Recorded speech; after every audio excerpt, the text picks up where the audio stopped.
organisé cet atelier de renforcement de capacité à l'attention des membres de l'association des femmes juristes de Côte d'Ivoire et ensuite à l'attention des avocats travaillant avec l'association des femmes juristes de Côte d'Ivoire ou étant membres de cette association. Et cet atelier avait pour objectif donc d'informer, de vulgariser, de sensibiliser les juristes et les avocats sur les textes réglementaires existants en matière de lutte contre le tabac en Côte d'Ivoire.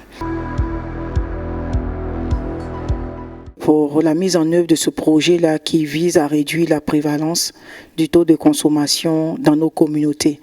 Et donc, l'Association des femmes juristes de Côte d'Ivoire a en charge la vulgarisation de la loi de 2019. Dans le cadre de cet atelier-là, d'évoquer une question très importante donc, qui a été votée par la Côte d'Ivoire en 2012 à travers un décret, mais qui a été réitérée dans la loi de 2019. Donc, c'est l'interdiction de fumer dans les lieux publics et les transports en commun. Pour vous dire la nécessité de réglementer tous ces produits. Et on verra, est-ce qu'on a les moyens aussi de tout réglementer.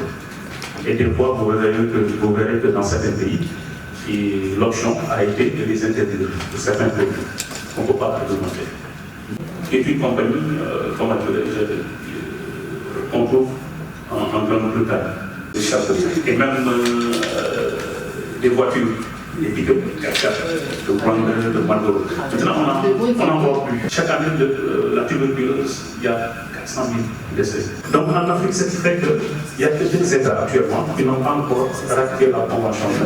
Engagé également aux côtés de l'association des femmes juristes dans ce projet. Donc pour cette formation, nous sommes là pour apporter notre appui en ce qui concerne la loi, la lutte anti-tabac. Commerce illicite de produits du tabac. Et en ces termes, les parties reconnaissent que l'élimination de toutes les formes de commerce illicite de produits du tabac, la fabrication illicite et la contrefaçon constituent un aspect essentiel de la lutte contre le tabac. Nous, quand nous faisons des sensibilisations, on s'est dit que oui, les violences basées sur les gens, les bourreaux sont en majorité des hommes, excusez-moi, voilà, parce que c'est eux qui sont forts, les règles de la nature leur accordent plus de faveur et ils utilisent ça contre les femmes. Je suis un peu choquée parce qu'on sait réellement que c'est pas bon. Et puis on cherche solution encore ailleurs. C'est ça mon problème. On sait que c'est pas bon. Et quand il y a ces négociations aussi, ces discussions, soit on demande la présence des organisations de la société civile, ou bien on met à la disposition du public le PV. L'État voulait taxer les produits du tabac. Le budget, ils se sont assis, ils ont écrit tous les textes et ils avaient décidé de taxer à 3%. Mais la Confédération générale des entreprises, où se trouvent les industriels de tabac, ont des stratégies. Donc ce sont aussi autour de la table avec l'État. Et ils ont fait reculer l'État à 1% par an. Vous imaginez, depuis, on était en ce moment depuis 42 ou 43%. Donc depuis chaque année, on met 1%. 1%. Donc vous voyez que ça, c'est une ingérence de l'industrie du tabac. Eux, ça les arrange, contraignent. Et comme on l'a dit, leur objectif, c'est de saboter la CCDAT.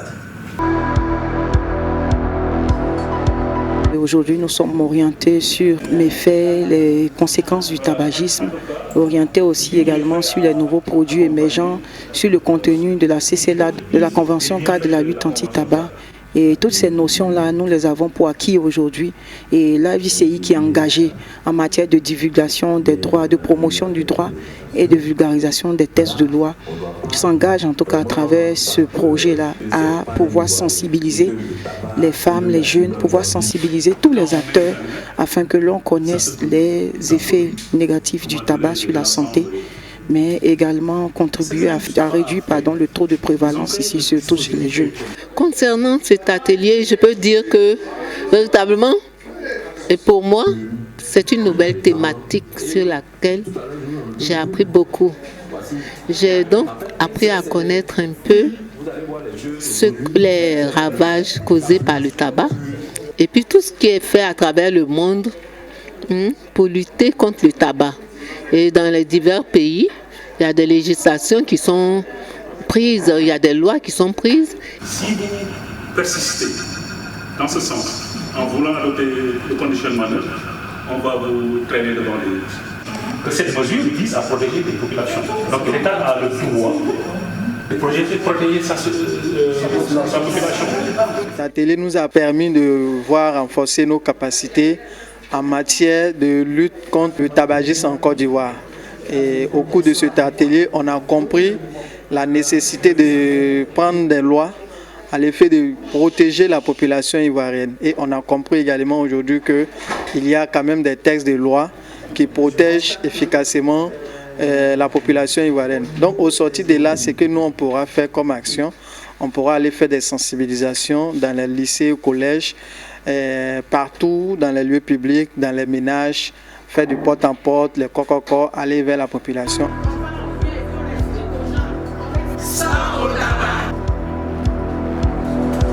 Cet atelier s'inscrit dans le cadre d'un projet intitulé le projet d'appui à la mise en œuvre de la loi anti-tabac et ses décrets d'application.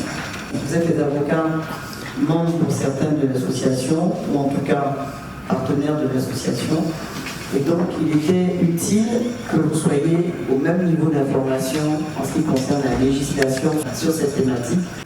Madame la présidente. Maintenant, on ne sait pas ce qu'on veut, mais on parle anglais à cancer. On ne sait même pas parler anglais. Mais on aime ça, nous les francophones. Monsieur le Président de l'Association des jeunes avocats de Côte d'Ivoire, voyez-vous, votre sensibilisation va servir à quoi? Comme on le dit, c'est comme une barrique percée pour remplacer d'eau, mais ça verse là-bas. Donc il faut d'abord assainir sur le plan réglementaire. Et là maintenant vous pouvez être efficace au niveau de la sensibilisation des autres activités pour qu'on puisse protéger la génération présente et future. Nous disons que c'est un projet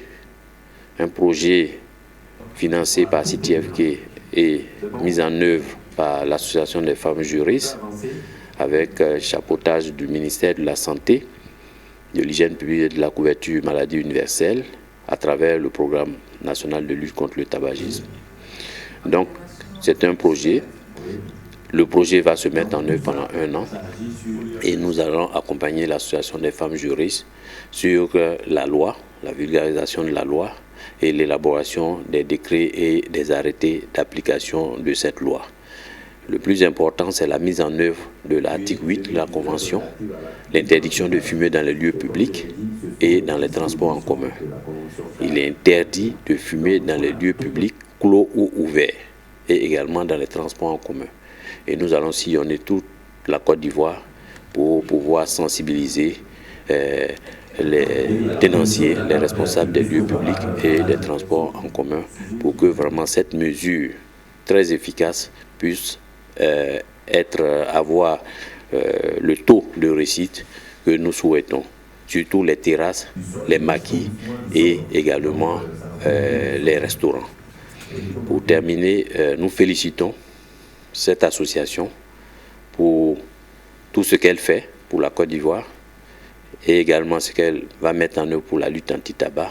Mais il y a des ateliers et les réseaux sociaux. Oui, justement.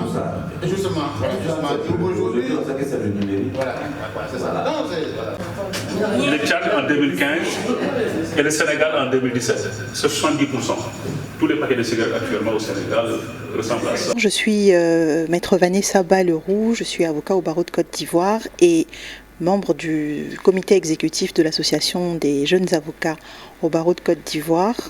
Et ce matin, nous avons participé à un atelier de renforcement des capacités et de sensibilisation sur les nouvelles dispositions en matière de lutte contre le tabac en Côte d'Ivoire.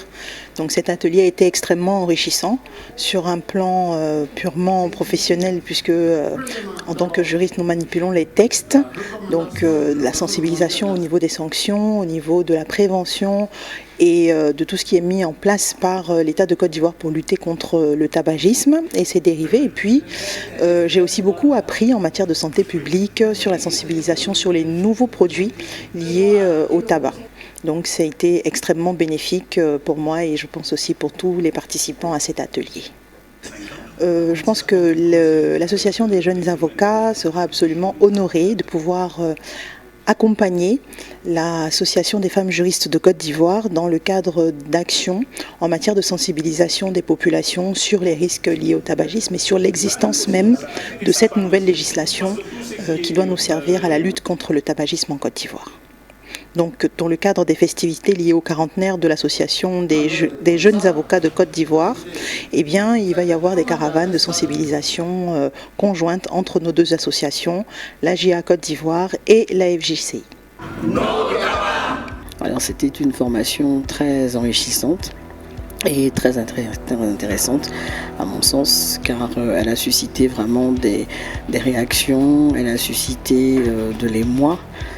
Quand nous voyons les images qui nous montrent les méfaits, les conséquences du tabac et qui nous font prendre conscience qu'effectivement il faut prendre cette lutte à bras le corps et pouvoir, avec les acteurs de la santé, avec les acteurs de l'industrie du tabac, avec la société civile, il faut pouvoir vraiment ensemble, se mettre ensemble pour mener à bien cette lutte, pour pouvoir atteindre notre objectif qui est une société sans tabac, sans fumée.